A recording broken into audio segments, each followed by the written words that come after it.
안녕하세요. 오늘 5월 22일 토요일 밤, 토요일 저녁은 특보 청년과 함께. 이거 아직 이 구호 익숙하지 않네요. 네.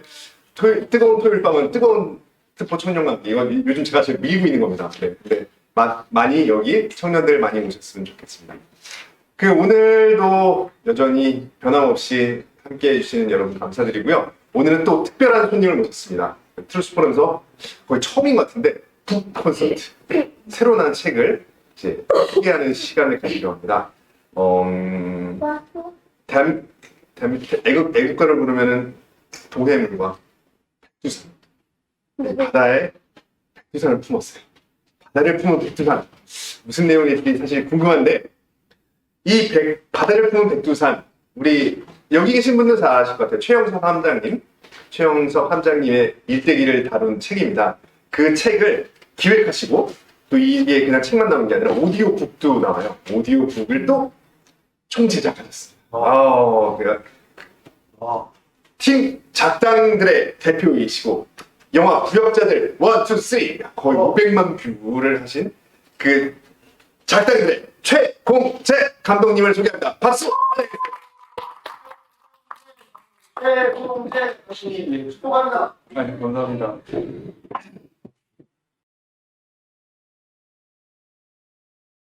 지금 괜찮아요. 뭐 날이면 날마다 파는 책이 아니기 때문에 오늘은 좀 소개를 해드리고 싶고요. 원래 이 책을 6월 25일 날, 그러니까 6.25 전쟁 71주년 기념식 때 최영섭 함장님을 모시고 같이 북콘서트를 하려고 해서 여러분들을 초대해서, 근데 이제 건강이 매우 안 좋아지신 상태로 이제 연세가 이제 94세다 보니까 세월의 무게는 어쩔 수가 없더라고요. 그러니까 뭐 대령님 말씀으로는 이제 뭐 세월과의 나이를 먹는다는 것은 세월과의 싸움이 아니라 시간과의 싸움이라는 말씀을 하셨는데, 지금 치열하게 그 시간과의 싸움을 하고 계십니다. 근데 이제 어르신답게 마음을 딱 비우고 하나님 품에 가는 것을 굉장히 이제 기쁜 마음에 기다리는 느낌을 받고 있어서 저는 기분 좋게, 뭐 슬프다거나 이런 건 아닌데, 어쨌든 그분하고 같이 이 책을 소개해드렸으면 좋을 텐데 제가 나와서 하게 된다는 게 조금 허전하다는 느낌은 좀 들어요. 근데 어쨌든 소개를 시켜드리겠습니다. 대한해협해전이라는 전쟁을 많이 모르세요. 대한민국 국민들은 아시는 분만 아시고, 참 안타까운 부분인데, 그 전쟁의 영웅이셨던 최영섭 대령님의 그 자서전입니다. 바다를 품은 백두산이라고 제목으로 해서 총 500페이지, 490페이지짜리예요. 좀 두꺼운 거죠. 하지만 이 책에다가 자서전이라는 표현을 안 했어요. 왜 그러냐면 저랑 출판사 대표님이 딱 읽어보고 나서 자서전이라고 쓰면 사람들이 가지고 있는 선입견 때문에 이 책을 안 볼 것 같다라는 생각이 들어서, 이 책은 한 사람의 자서전이라기보다는 그냥 대한민국의 역사를 관통하는 책이다라고 보시면 될 것 같아요. 그래서 일제시대부터 지금 현재까지 대한민국이 어떻게 만들어졌고, 어떻게 지켜졌고, 어떻게 발전되어 왔는지를 이 책 한 권에, 그러니까 최영섭 대령님의 발자취를 따라가다 보면 찾을 수가 있고, 볼 수가 있고, 발견하실 수가 있습니다. 그래서 이제 바다를 품은 백두산이라는 제목은 최영섭 함장님의 대한해협해전의 이제 그 전투함, 우리나라 최초의 전투함이 PC-701이라고 해서 백두산 함이었어요. 백두산 함이었고, 그 백두산 함의 이름을 따서 백두산이라고 지은 겁니다. 북한에 있는 백두산 얘기가 아니라. 근데 이제 뜻은 이게 그 중의적인 의미인 거죠. 백두산 함의 의미를 담고 있고, 바다를 품어내서 바다가 들어가는 이유는, 원래 백두산함의 이야기를 중점적으로 가려고 했었는데 바다를 넣었던 이유는 최영석 대령님께서 무조건 제목에는 바다가 들어가야 된다라고 해서 출판사 대표님이 참 용케 제목을 멋있게 잘 지었어요. 저도 예상하지 못했을 정도로. 그래서 다행히 지금 이제 해군에서도 관심을 갖고 있고, 일반 분들도 책을 좀 구매를 하고 있고, 그래서 조금 그렇게 잘 나가지는 않지만, 홍보를 거의 못하고 있어서 그렇게 잘 나가지는 않지만 생각보다는 좀 많이 나가고 있는 책이라서 여러분들도 꼭 한번 이 책을 한번 읽어봐 주시길 바라고요. 어떤 최영석 대령님 한 분을 존경하는 의미로 산다 이런 개념이 아니라 아주 쉽고 짧고 굉장히 간단하게 이 책을 통해서 대한민국이 왜 위대한지를 아실 수가 있다. 그리고 이 책을 통해서 대한민국이란 나라가 만들어지기까지 물론 박정희, 이승만 대통령, 건국 대통령, 뭐 산업 대통령, 경제 부흥 대통령도 있지만 수많은 우리와 같은 일반인들 숨어 있는 작은 영웅들이 자기들의 얼마나 많은 희생을 통해서 대한민국이 지켜졌다라는 것도 여실히 느낄 수가 있습니다. 그래서 제가 이 책을 보고 나서 한 5번 정도 이제 눈물을 흘렸는데 여러분들도 장담하는데 이 책을 읽으면 진한 눈물 한 5번 이상은 흘리게 되실 거예요. 그만큼 어떤 팩트에서 느껴지는 건조함, 자서전에서 느껴지는 건조함을 다 가지고 만든 책이 아니고 본인의 그냥 지금까지 살아왔던 속에서 가지고 있는 모든 걸 끌어내서 툭 이야기하듯이 손주들한테, 친구들한테 이야기하듯이 던져놓은 책이기 때문에 아마 보시고 나면 그냥 그걸 그대로 받아들이시게 될 겁니다. 그리고 이걸 트루스포럼에서 다시 소개를 제가 꼭 시켜달라고 좀 최 부장님한테 졸랐던 이유가 있어요. 그 이유가 뭐냐면 그 이유를 말씀드리고 나서 이 책의 내용을 좀 설명을 드릴 텐데 출판사 대표님하고 저하고 둘이서 이 책을 원고를 다 읽고 나서 원고를 덮고 나서 둘 다 똑같은 생각을 했습니다. 출판사 대표님은 불교 신자세요. 참고로. 그리고 저는 교회에 다니지 않는 후르쿠 크리스찬입니다. 네, 성경만 읽고 교회는 안 다녀요. 그런데 두 사람 다 이 책을 딱 덮고 나서 둘 다 똑같은 생각이 뭐였냐면 이게 크리스찬이지였거든요. 이게 크리스찬이지. 그러니까 막연하게 제가 성경책을 읽으면서 하나님이라는 존재를 받아들이면서 그리고 기독교라는 그리고 거기 기독교를 믿고 있는 크리스찬이라는 사람들이 가지고 있는 기본적인 행동들이라든가 기본적인 어떤 의식들 그것이 이제 저는 사랑과 헌신, 봉사 이런 거라고 보는데 이분의 인생은 모든 인생이 사랑과 헌신이었습니다. 그리고 이제 대한민국에 대한 봉사, 또 사람에 대한 봉사, 이런 것들이 이 안에 다 녹여져 있어요. 그래서 자서전이나 평전, 이런 걸 보면 대부분 이제 업적 위주로 가고, 이제 좀 그런 식으로 해서 얘기가 되는 반면에 이 책을 왜 여러분들한테 꼭 읽어보시고 자녀분들한테 읽히시라고 하는 이유는 뭐냐면 그런 느낌을 더 가질 수가 있다는 거죠. 책 전반에. 그러니까 이것이 난 크리스찬이니까 막 이렇게 해서 막 알려지고 막 그걸 가지고 막 하는 게 아니라 그냥 책을 읽다 보면 그런 느낌이 든다라는 거예요.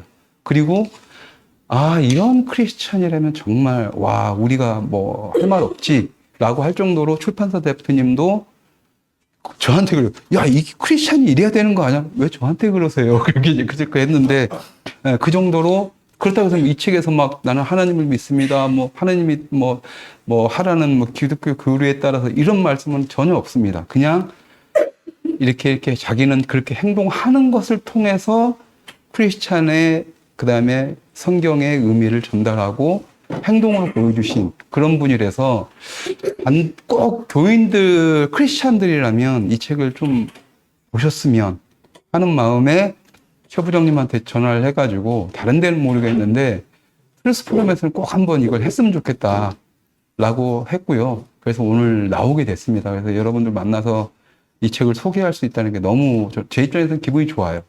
기분이 좋고 분명히 말씀드리지만 저도 무늬만 크리스찬이기 때문에 이런 자리면 굉장히 편안하다는 말씀을 드리면서 강의가 아니라 이제 책 소개를 좀 드리겠습니다. 일단 최영석 대령님을 이제 여러분들한테 말씀드리기 위해서는 6.25 전쟁을 먼저 이야기하지 않을 수밖에 없어요. 그리고 대한해협해전을 이야기하지 않을 수밖에 없는데 대한해협해전이라는 거에 대해서 사람들이 많이 모르고 있고 그다음에 잘 모르고 있습니다. 그 전쟁의 의미에 대해서. 우리나라 최초의 6.25 전쟁이 났을 때 최초의 승전이었고요. 최초의 승전이었고 또 그게 뭐였냐면 이 전쟁에서 이 전투에서 대한해협해전에 승리하지 않았으면 여러분들이 지금 살고 있는 대한민국은 없습니다. 낙동강 전선도 없었습니다. 왜 그러냐면 6월 25일 날 00시 40분에 북한에서 배를 타고 부산으로 이제 그 공산군을 갖다가 정확히 몇백 명인가 오는 하여튼 굉장히 컸어요. 러시아에서 제공된 그 수송선을 타고 쭉 부산으로 침투하는 과정이었습니다. 그 당시에 이제 육군들, 그러니까 인민군들은 이제 38선을 넘어서 이제 남하하고 있기 시작했다는 거고. 그러니까 한 12시간 정도 지나면은 부산이 함락되는 시기였어요. 왜냐하면 당시에는 부산이라면 아무것도 없었으니까 다 38선 위주로 있던지 그냥 뭐 해군기지인데 당시 한국 해군은 무늬만 있었던 상태였었죠. 그러니까 이제 뭐 군함이라든가 이런 건 아예 없었고 전투함 같은 것도 없었고 이제 경비정 이 정도인데 경비정도 일제 시대 때 일본에서 그 어선으로 쓰다가 아니면 어선을 지키는 해양 순찰선 이런 거 있잖아요.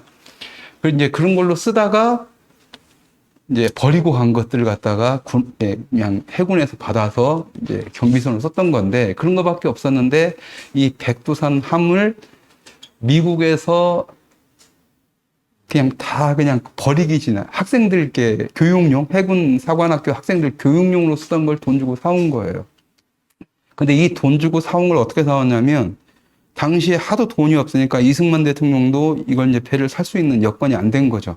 당시에 군인은 다 육군 위주로 돼 있고 해군을 약간 무시하는 상황이었으니까 지금도 마찬가지지만 그래서 이제 어떻게 했냐면 처음에 이제 해군 장교들과 사병들 그다음에 해군 장교들의 아내들이 자기들 월급 반납하고 해군 아내들은 장교 아내들은 삭바느질을 하고 물건을 팔아서 그 돈을 모아서 이제 만 몇천 달러를 모아서 이승만 대통령한테 가지고 간 겁니다. 가지고 이렇게 사람들이 원하고 이렇게 돈을 모아서 갖고 왔다 하니까 이승만 대통령이 감동을 받아서 4만 몇천 달러를 국고를 지원을 해줘요. 육군의 반대를 무릅쓰고 당시 6만 달러 정도가 됐으면 전투함은커녕 군함은커녕 전투함도 못 사는 돈입니다. 그러니까 어쩔 수 없이 이제 해가지고 그냥 그 버리는 선 교육용으로만 이제 딱 하는 그 배를 샀는데 군함도 아니었던 거죠. 그냥 뭐 기관총도 다 없애고 막 그냥 그 어뢰 같은 것도 싹 빼버린 거니까 그래가지고 그걸 사가지고 이제 하와이 쪽으로 넘어와서 하와이에서 이제 자주포 장착하고 군함의 형태를 만들어서 한국에 가서 최초의 전투함이 된 건데 그 나중에 그 서러운 얘기들은 나중에 제가 시나리오를 써놨는데 언젠가 영화가 되면 영화를 보시고요. 그 나중에 너무 길어지니까 그렇게 해서 한국에 이제 최초의 전투함이 와가지고 한국에 최초의 전투함이 왔잖아요. 그러니까 자랑해야 될 거잖아요. 그래서 동서남해를 돌아다니면서 그 일종의 이제 쇼를 하고 있었던 상태였어요. 우리 대한민국에도 이제 군함이 생겼습니다 하면서 막 이렇게 그러고 있었고, 그러니까 돈이 없으니까 돈 아까우니까 실전을 배치하거나 실전 포를 쏴본 적도 없는 거예요.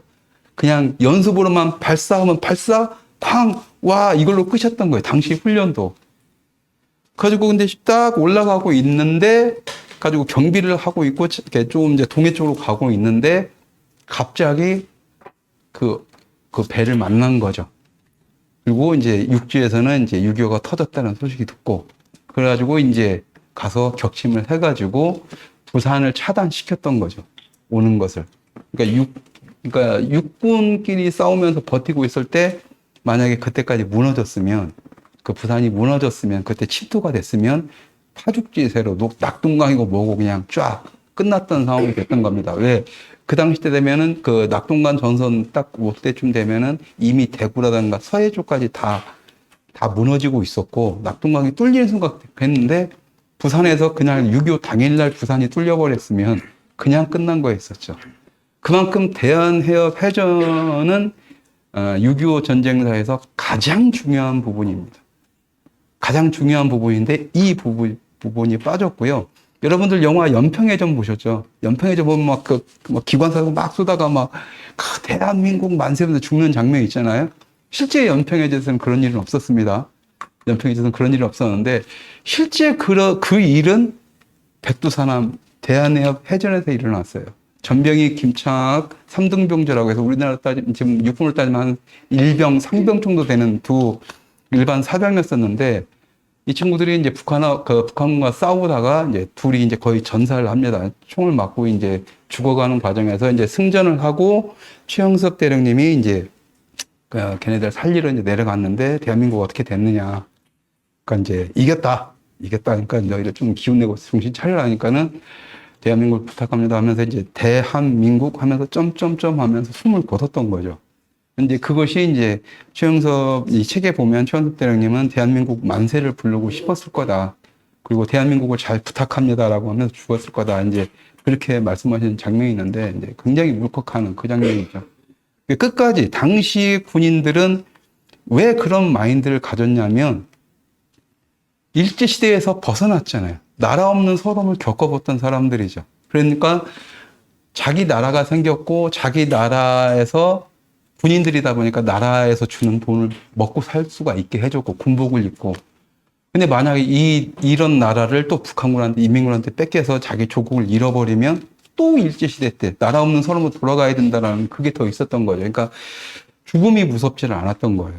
죽음이 무섭지를 않고 6.25 전쟁이 터졌다 인민군과 싸워야 된다고 했을 때 물로 이렇게 건배를 하면서 오늘 우리가 마실 수 있는 마지막 물이다 우리나라에 그런 말을 하면서도 덤덤하게 그렇게 했다고 하더라고요. 그래서 실제로 영화보다 더 영화 같은 일들이 많이 이루어졌던 게 대한해협 해전이고 그 대한해협 해전의 승리를 이끌었던 백두산함의 이야기는 진짜 막 사연 많은 대한민국의 그 초창기 때 건국사하고도 똑같습니다. 나라 없을 때 서러움, 돈 없는 서러움, 그 다음에 힘없는 서러움, 이 모든 것들이 집약되면서 그래도 살아보자, 이겨보자, 지켜보자라고 하면서 만들어낸 게 백두산함이었고 그 힘을 가지고 속된 말로 저는 그래요. 가장 위대한 전투로 따지자로 가면 6.25 전쟁에서 저는 6.25 전쟁에서 인천 상륙작전이 아니라 대한해협해전을 꼽아야 된다고 봅니다. 대한민국 국민이라면. 왜 그러냐면 그러니까 대한해전이 없었으면 낙동강 전선도 없었고 메가도도 없었어요. 인천 상륙작전도 없었습니다. 그리고 여러분들이 재밌는 게 뭐냐면 인천 상륙작전은 다 아시잖아요. 근데 제2 인천 상륙작전이 있다는 건 모르실 거예요. 두 번째로 또 인천 상륙작전을 했습니다. 그때는 중공군과 싸우기 위해서. 중공군과 싸우기 위해서 했었고 그때도 승리로 이끌어냈었죠. 그래서 이제 백두산함의 역사는 6.25 전쟁 모두를 관통하는데 이 백두산함은 인천 상륙작전 때도 제2 인천 상륙작전 때도 그리고 6.25 전쟁에 관련된 모든 작전에서 흥남철수까지도 이 백두산함이 다 돌아다녔어요. 왜? 전투함이 없으니까. 전투함이 없으니까. 그 정도로 가난하게 시작을 했지만 그 한 대로 지켜낸 게 대한민국이고 그 한 대가 바로 백두산함이었고 그 시작이 대한해협 해전이었고 그 시작에 함께 했던 처음에 시작했던 사람이 바로 최영섭 대령님입니다. 당시 갑판사관이었는데 갑판사관에서 뭐 이제 그 최원일 함장님이 했지만은 어쨌든 저도 제가 이걸 갖다가 백두산함을 가지고 시나리오 작업은 해놓은 상태예요. 해놓은 상태인데 등장인물들이 많은데 다 영웅인데 누구를 가장 주인공으로 하는 게 가장 영화적으로 효과적일까 하면서 인물들 다 분석했을 때 저도 골랐던 사람이 최영섭 대령이었었거든요. 가지고 저는 8년 전에 이분하고 통화를 했었습니다. 시나리오 제일 처음에 쓸 때. 근데 이제 그분이 근데 그때는 정정하셔가지고 바쁘다고 이러면서 못 만나고 전화통화만 했는데, 그리고 한참 후에 이제 만나게 됐죠, 이분은. 최영섭 대령님을 만나게 됐는데, 어쨌든 그 정도로 매력적이었었고, 그러니까 다른 사람들하고 왜 다르게 최영섭 대령이냐라는 거에 대해서 우리는 좀 이제 알아봐야 될 필요성이 있어요. 수많은 영웅들이 있고, 당시 최원일 함장부터 당시 함장님 있었고, 돌아가신 그때 전사하신 김창학, 전병희 같은 이런 분들이 계셨는데도 불구하고 당시 갑판사관이었던 왜 최영섭 대령이라는 분한테 나는 왜 그때 꽂혔으며, 근데 저는 이 책을 보고 나서 이해가 이제 됐죠, 이제. 인간적인 사람에 대한 매력이 엄청나게 강하신 분이었다라는 거 있었고, 군인이지만 칼같이 행동을 하지만 사람에 대한 사랑과 그 사람들을 갖다가 사랑하는 사람들을 갖다가 지키고자 자기의 뭐 이런 것들은 다 필요 없이 모든 걸 다 갖다 주는 이런 이제 헌신, 이 모든 것들이 그때부터 다 있었던 거죠. 평생을 그렇게 살아오셨던 거죠. 근데 제가 자료를 찾다 보니까 그런 게 느껴졌었던 거죠. 단지 그때는 왜 그러지? 그냥 단지 굉장히 캐릭터가 참 괜찮다. 영화 주인공을 쓰기에 뭐 이 정도였었는데 그건 아니었던 거예요. 그건 아니었던 거고, 그런 과정들이 이제 이 책 속에서 다 묻어납니다. 다 묻어나고, 이분이, 그러니까 저희들 이제 제가 장담하는데 여러분들이 이 책을 읽으면서 우는 장면, 울음이 나오는 장면은 6.25 전쟁 이전이나, 그러니까 일제시대나 뭐 6.25 전쟁 때 전우들 돌아가시는 거, 옆에서 전사하는 거 보면서 그때 한두 번 눈물을 흘리시겠지만, 저는 주로 후반부 쪽에서 눈물을 많이 흘렸어요. 전쟁이 끝나고 이분이 군인으로서의 임무를 다 내려놓고 사회인이 됐는데, 사회인이 돼서 내가 받은 조국에 대한, 그 다음에 사람들에 대한, 대한민국에 대한 보훈을 해야 된다라는 그런 것들을 항상 가지고 계셨던 거죠. 근데 그 이유는 또 하나입니다. 뭐냐면, 이분이, 그러니까 일제시대 겪으면서 이분의 고향이 북한이에요. 그러니까 평안도. 그리고, 월남을 하신 거죠. 6.25 터지기 전에 38선 그어지고 나서 도저히 공산당 얘네들하고 못 살겠다. 만행들을 보고 나서 온 집안이 밤에 넘어온 겁니다. 온 집안이. 그래서, 북한 출신임에도 불구하고 자신의 가족들을 받아준, 그리고 지금까지 살게 해주고, 지금까지 모든 혜택을 받게 해준 이 대한민국이란 나라에 본인이 받은 만큼 이제 모든 걸 다 돌려줘야 된다고 하면서 그렇게 모든 활동들을 다 하셨죠. 그런데 이제 그런 대표적인 것들 중에서 저한테 눈물을 흘렸던 게 뭐냐면, 죽은 전사자들을 이제 동상을 만들고 그걸 현양이라고 하는데, 그러니까 전투에 대해서 잘 모르고 막 이러는 것들을 세상에 알리고 제막식을 하고 현양을 하고 이런 모든 작업들을 자기 인생을 다 바칩니다. 그러니까 흔히들 훈장을 받으면 대부분 스타급이라든가 영광급의 장교들이 받잖아요.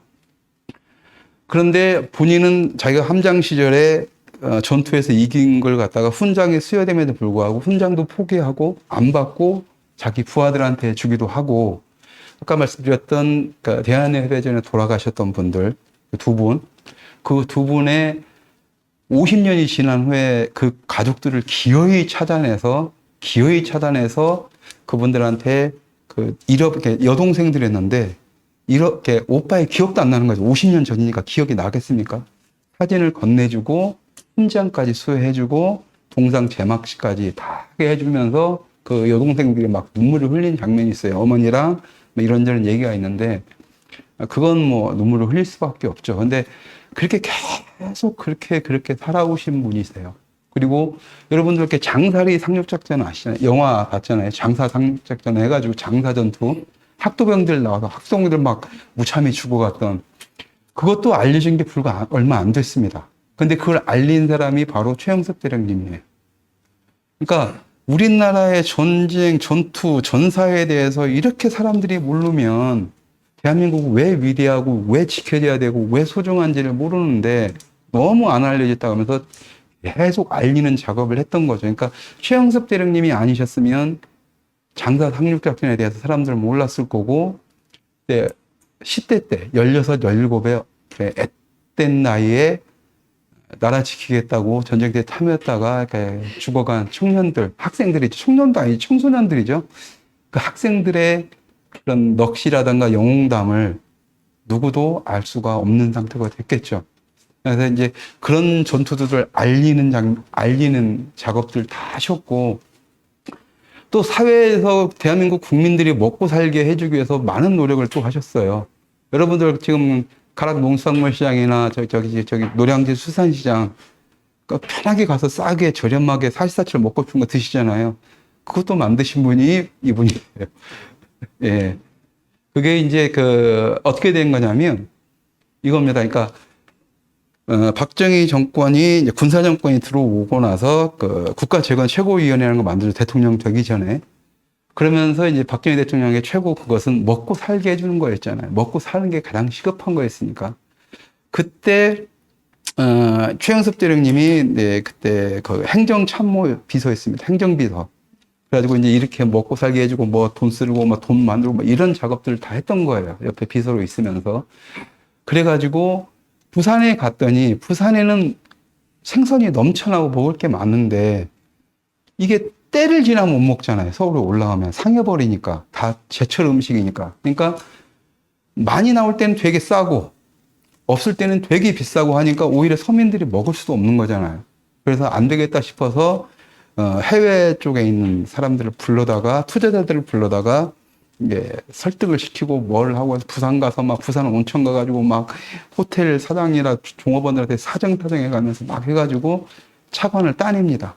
그걸 가지고 이제 부산에서 싱싱한 생선이라든가 전국 각지에 나오는 이제 뭐 생선이라든가 야채 뭐 이런 농수산물 이걸 갖다가 서울 쪽에 올라와서 전국에 모든 사람들이 다 골고루 사시사철 먹을 수 있게 시스템을 만들어 놓은 게 최영습 대령님이에요. 근데 이 양반이 참 재밌는 게 정말 최재형 아드님, 최재형 원장님 말씀하셨잖아요. 근데 이분이 이제 아버님을 가장 존경하신다. 그랬더니 그게 뭐냐면 인생 자체가 검소하시고 소탈하시고 다 이렇게 하시는 그런 분이라고 하는데 그러니까 어떻게 보면 되게 이해가 안 가는 부분이죠. 국가 최고위원회를 해서 완전히 극단적인 정권을 잡고 완전히 권력의 상층에 있었음에도 불구하고 그래서 당시에 대부분의 군인들이 군복을 벗고 정계로 가서 그때 권력자가 됐잖아요. 제가 알고 있는 한, 뭐 몇 사람들은 다 했겠지만 그 완전히 위에 탑 클래스에 있는 사람 중에서 그것을 거부하고 다시 나는 군인입니다 하고 군인의 삶으로 돌아간 게 유일하게 최영섭 대령님으로 알고 있습니다. 평생 자기는 군인이고 대한민국을 지키는 것에 썼던 거고 어떤 권력을 누리고자 했던 것은 그런 마음은 전혀 없었던 분이셨어요. 그래서 군인으로 가가지고 했었고 그 다음에 이제 굉장히 재미있는 에피소드가 박정희 대통령이 이제 이렇게 민선 대통령 투표를 통해서 대통령이 되게 할 때 이 책에서 보면 그리고 어떻게 그것만큼은 좀 자랑을 하시더라고요. 다른 거 자랑 전혀 안 하세요. 자기가 뭐 잘했던 거 자랑 안 하시는데 그거 하는 자랑을 하시는 게 뭐냐면, 당시 이제 박정희 대통령이 자, 그래, 국민투표로 가겠다고 선언을 하고 윤보선하고 붙었을 때, 5기인가 4기인가 됐었죠. 4대인가? 4대인가 5대인가 됐었을 거예요. 근데, 지고 있었습니다. 윤보선이 이기는 쪽으로 쫙 가고 있었어요. 가지고 이제 박정희 대통령이나 그 이제 국가재건 최고위원회 군인, 그때 그거 위원 사람들이 이제 어이구 끝났다 해서 불안해하고 있었던 상태였었는데 새벽부터 갑자기 호남에서 몰표가 나오기 시작을 합니다. 몰표가 나오기 시작해서 이제 아침 새벽이 이제 밝아올 때쯤에 전세가 역전돼 가지고 박정희 대통령이 당선이 돼요. 그래서 이제 박정희 대통령 와가지고 딱 이제 최영섭 대령님한테 고맙다는 말 하는데 그 이유가 있어요. 뭐냐면 국가 최고위원회가 딱 형성되고 나니까 전국 각지에서 민원들이 막 들어오잖아요.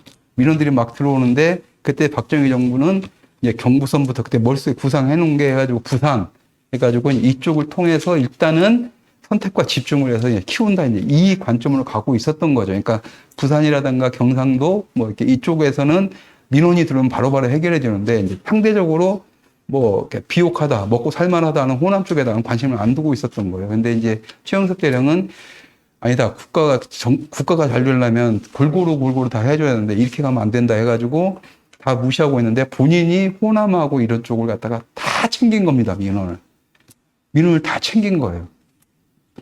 그러니까 이제 나중에 호남에서 몰표가 나오니까 박정희 대통령이 오셔서 이제 최영섭 대령님한테 자네가 그 호남을 이렇게 챙기더니 호남에서 몰표가 나와서 내 대통령 됐어. 고마워. 이런 말 하는데 유일하게 그것만 좀 자랑하는 것처럼 내가 담아 놓으셨어요. 예. 그만큼 이제 좀 이렇게 넓은 품으로 이제 세상을 바라보시는데 이분의 이 이야기를 듣고 이번에 이제 이 책을 보다 보면 느껴지는 게 뭐냐면 아까 말했던 이제 크리스찬의 삶 이런 것도 있지만 이것을 갖다 일반 대중적인 관점에서 얘기를 하면 굉장히 명문가는 이래야 된다라는 그런 느낌을 받게 하는 삶을 사신 겁니다. 그러니까 이제 우리가 서양의 명문가들 보면 휘양 딱 있고 막 그 자녀들 교육시키고 막 노블리스 오블리제 실천하고 그것이 몸소 배워서 당연히 그래야 되는 것처럼 하면서 그 집안만의 어떤 뭔가가 만들어지나요? 우리 조선시대 양반 집안 그런 게 아니고 유럽의 그런 어떤 굉장히 명문가처럼 미국의 명문가처럼 그런 게 있잖아요. 그럼 거기서 지켜지는 룰이라든가 행동 방식이라든가 이런 게 있을 텐데 이 책을 보다 보면 일반인들이 보기에는 그런 명문가스럽다라는 느낌이 들어요. 그래서 저 PNN에서 방송을 할 때도 그때 김진기 기자님이 저한테 이게 명문가 가족 같다 그러니까 그 말에 제가 동의를 했던 게 그거였었거든요. 왜 그러냐면 굉장히 절제되면서 굉장히 하면서도 자녀들에 대한 자기 손주들에 대한 사랑이 엄청납니다. 그리고 교육을 정말 잘 시켜요. 그러니까 1년에 온 가족이 딱 3번 모인다고 합니다. 설, 추석, 그 다음에 그 본인 생신 때. 생신 때 모이면 제일 처음에 하는 게 국기에 대한 경례. 온 가족이. 애국가 4절까지 부르고, 그 다음에 묵념 다 하고, 그 다음에 예배 드리고, 강화. 이렇게 들어간다고. 강화라는 것은 이제 아이들이나 가족들 모아놓고, 이제 할아버지가 이제 안보라든가 역사 이야기라든가 이걸 이제 가르쳐 주는 거죠. 그러니까 일단 일종의 예전에 우리가 흔히 말하는 밥상머리 교육이라고 하잖아요. 그런 것처럼 아이들 가족, 온 가족 모아놓고 옛날 얘기처럼 쭉 해주시는 거죠. 그러니까 이 책이 쭉쭉 이렇게 자사전하고 평전하고 다르게 이 책이 한번 잡으면 쭉 나갈 수밖에 없는 게 마치 여러분들이 느끼셨을지 모르겠지만 예전에 할아버지 할머니가 굉장히 내가 듣고 싶어하는 재미있는 옛날 얘기를 해주는 것 같은 그런 느낌으로 서술이 되어 있어요. 본인이 직접 쓰셨기 때문에 대부분의 자서전들은 타인이 써주는데 직접 쓰셨습니다. 직접 쓰시고 큰아드님, 둘째 아드님 최재식, 최재영 그 선생님 두 분이서 본인들이 직접 감수하고 직접 또 수정까지 하시고 해서 온 가족이 달려들어서 만들어낸 책이에요. 네. 그래서 여러분들이 한번 이걸 보시면 요즘 최재형 원장님 핫하시잖아요. 이 책을 보면 저는 어떤 분들이 그래요. 저한테 최재형 원장님 어떤 분이냐 저한테 물어보면 이 책 보세요. 이 책 보면 그냥 알게 돼요. 그런 말 하는 게 왜 그러냐면 이 책을 보면서 최영섭 대령님의 생각과 이 가족들이 지금까지 해왔던 거 있잖아요. 그거 보면 이런 집안에서 막말로 해서 이상한 놈이 나올 수가 없어요. 수가 없어요. 그냥 그 집안 자체가 사랑과 헌신으로 그냥 똘똘 뭉쳐있는 집안들이니까. 여러분들 잘 아시다시피 그 자녀 둘을 입양을 했잖아요. 나중에. 이 책에서도 그걸 했다라는 거에 대해서 이 최영섭 대령님은 굉장히 자랑스럽게 생각하시는 것 같아요.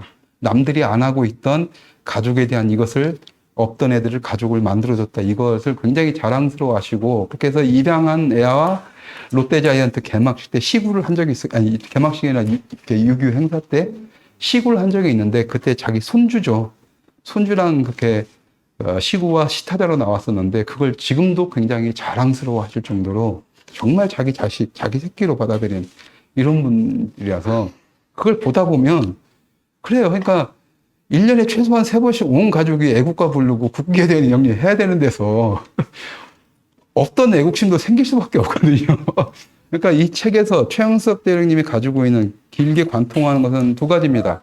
애국심하고 그 다음에 민족. 그러니까 민족을 이제 조금 작게 가면 가족이라고 봐야죠. 이분이 왜 민족에 대한 이게 강하냐면 일제시대 때 나라를 잃었던 서름, 그리고 이분 집안이 독립군 집안이에요, 할아버지께서.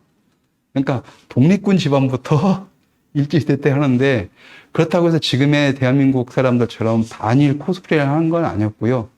이 할아버님이 또 제가 봤을 땐 굉장히 대단하시던 게 극일주의자였던 겁니다. 일본을 이겨야지 일본을 했다고 해서. 그래서 일본이 신문명이 들어왔고 교육이 굉장히 잘 되어 있으니까 자기 자식들한테 교육열이 엄청나게 강하셨고, 최영섭 대령님은 머리가 똑똑하다고 해서 일본으로 유학을 보내서 최영섭 대령님이 일본에서 이렇게 생활하는 거 보면 굉장히 또 재밌어요. 그 어린 나이에 얼마나 복잡하게 20살도 안 된 나이에 일본 갔는데 일제시대 때 그때 이제 히로시마 원폭 터지고 일본이 항복문서 받고 이럴 때인데 복잡했대요. 일본 사람들하고 친해지고 하니까 일본도 어차피 이제 굉장히 좋은 사람들이고 하니까 그게 나쁘진 않은데 자기는 빨리 조국을 찾고 싶거나 일본이 망하면 우리 조국이 찾아질 텐데 하는 복잡한 심정을 가지고 있었던 거죠.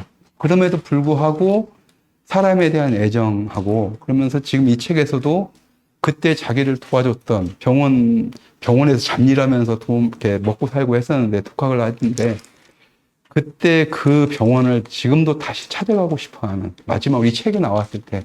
그래서 이 책의 출판사 대표님이 일본 통일해서 이 책이 나오면 일본어로 번역을 해서 지금 이제 그 손주, 그 병원 원장님의 손주한테 전달이 될 예정이에요. 그래서 이런 식으로라도 이제 한일 교류가 좀 잘 되고 또 그걸 통해서 이분의 이 행적을 통해서 반일이 아니라 우리가 정말로 일본을 멋지게 이기는 것은 일본보다 더 똑똑해지고 더 잘 살고 더 강인해지는 거라는 건 아주 뻔한 그리고 배려와 관용이라는 것을 좀 느꼈으면 하는 그런 부분이 있다는 걸 느끼게 되고요. 어쨌든 복잡합니다. 저도 이 책을 보면 내가 어떻게 보면 할 얘기는 없다라고 하면 굉장히 없어요. 왜? 그냥 누구나 다 알고 있는 6.25 때 이야기, 뭐 산업화 때 이야기들이에요. 쿠웨이트 가가지고, 중동 가가지고 고생한 이야기, 대한민국의 사업에다 쫄딱 사기당하고 망한 이야기, 별 얘기 다 나와요. 그런데 너무 뻔한 이야기인데 누가 어떻게 전달하느냐에 따라서 받아들이는 게 달라지잖아요. 우리가 영화 국제시장 봤을 때 펑펑 울었잖아요. 1,000만 넘어가면서. 간단하게 얘기한 거 있습니다. 이 책은, 국제시장의 블록버스터 확장판이라고 보시면 돼요.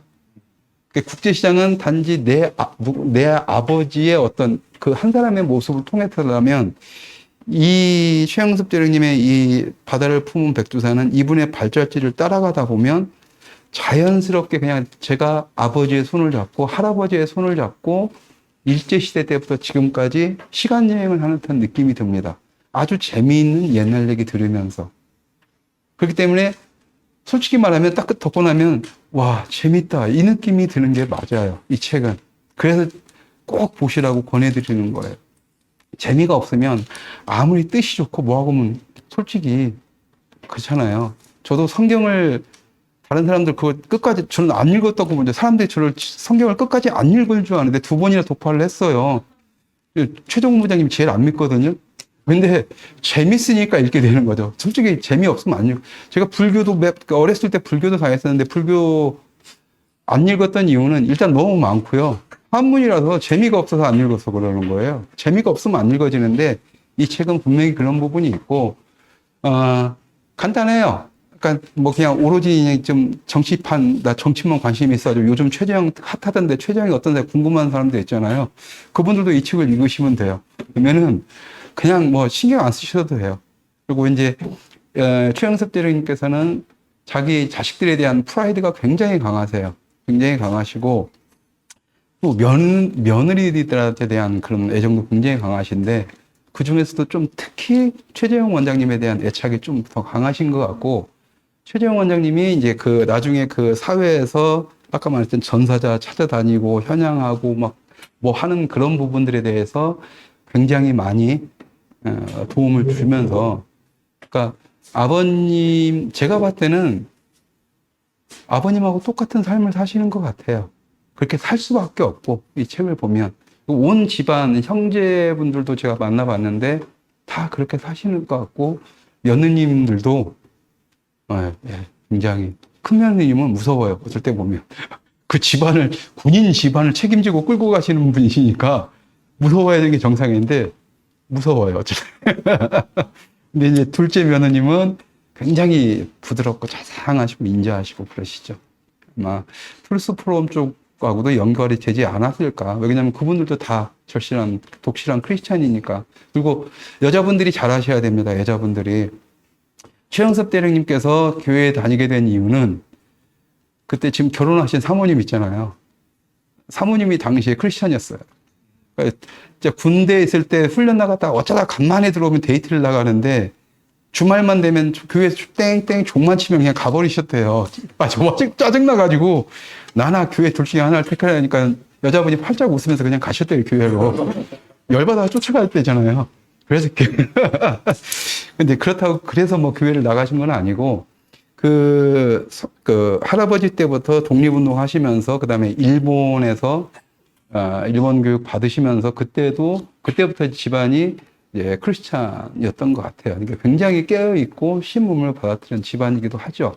이제 그런 것들이 왔었고 중요한 것이 가장 하여튼 큰 코드는 애국심이라고 했을 때 우리가 말로만 특히 요즘에 막 아주 죄송한 얘기지만 애국파리들이 너무 많잖아요. 그러니까 애국이란 말이 좀 너무 이렇게 좀 희석됐어요.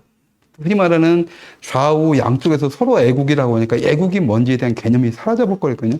그러니까 애국에는 좌우가 솔직히 없잖아요. 좌도 좌 나름대로 방식대로 애국을 하고 그런데 기본적인 애국의 틀을 뭐냐라고 했을 때 다른 얘기 필요 없을 것 같아요. 그냥 이 책을 보면 그냥 그 자체가 애국일 수밖에 없는 내가 대한민국을 위해서 뭐를 해줄 것인지 그러고 나서 우리가 대한민국에 요구를 해야지 내가 대한민국에 해준 것도 없이 대한민국에 요구를 한다는 건 말이 안 되는 것 같다라는 생각이 들고요.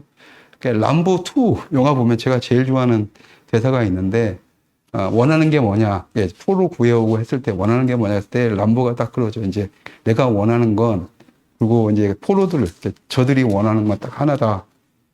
우리가 국가를 사랑했던 만큼 국가도 우리를 사랑해달라. 이런 말을 합니다. 아주 당당하게 요구를 했으면 좋겠다라는 거고 그게 바로 저는 애국이라고 보는 거죠. 먼저 내가 나라를 사랑하고 떳떳하게 내가 나라가 그러면 안 된다라고 큰 소리를 칠 수 있어야 된다라는 거. 단지 자기는 그냥 아무것도 없이 국가를 위해서 하는 거 그건 아니라고 봐요. 우리가 하느님한테 기도도 안 하고 야 이 새끼야 아유 죄송합니다. 하나님한테 기도도 안 하고 뭐 왜 안 줘? 막 이렇게 하면 안 되잖아요. 그러니까 저는 어쩌다 기도할 때 미안합니다 하고 끝나요 그냥. 뭐 달라고 할 수가 없어요. 제가 한 게 없기 때문에 하나님을 위해서. 어쨌든 그래서 여러분들이 오늘 여러분들한테 할 수 있는 얘기는 뭐냐면 저는 그랬으면 좋겠어요. 지금 어쨌든 대한민국에서 크리스찬들이라든가 교회가 어쨌든 어떤 정치적인 뭐든 사상적인 뭐의 흐름에 의해서 안 좋은 이미지로 변질돼 가고 있을 때 그리고 여러분들 스스로가 어떤 자괴감이라든가 크리스찬에 대한 어떤 그런 거에 대해서 뭔가 있을 때 이 책을 한번 읽어보고 이분이 따라갔던 삶을 그대로 산다라면 살 수만 있다 이렇게 살기는 굉장히 힘들 거예요. 하지만 이런 삶을 추구하고 산다라면 누가 뭐라든 대한민국의 교회는 다시 부흥할 거라고 보고요. 대한민국이 이승만 대통령이 성경 위에서 미국 자유주의를 선택해서 대한민국을 선택해서 지금 대한민국을 만들었듯이 저는 이 책에서 최대 최영섭 대령님의 모습을 보면서 지금 대한민국의 크리스찬들이 이제 이승만 박정희라는 두 영웅은 없고 앞으로 나올 일은 없습니다. 그래서 이제 마치 백두산함에서 전사했던 그런 아주 일반 사병 숨겨져 있지만 작은 영웅들처럼 여러분들의 행동 하나하나씩을 하시면 언젠가 대한민국은 다시 부흥하고 대한민국 교회도 부흥할 거라고 믿습니다. 많이 읽어봐 주시고요. 저는 크리스찬들의 필독서가 됐으면 하는 바람입니다. 예, 이상 이제 책 소개 마치고요. 궁금하신 거 있으면 질문 받겠습니다.